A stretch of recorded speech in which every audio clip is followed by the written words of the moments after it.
How to rebuild a Powerglide transmission. Step number 1. Gotta clean it up.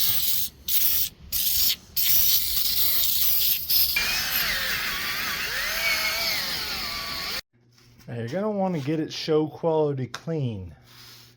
You know, because we're gonna paint this and we don't want nothing contaminating the paint. So, yeah, this one's good to go.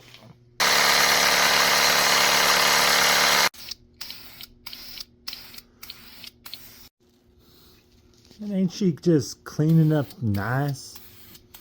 You know, don't worry about that run. Look at that. Look at that. It's like it never happened. Place the filter. Now that is how you rebuild a transmission on a budget. Slap on the finishing touch.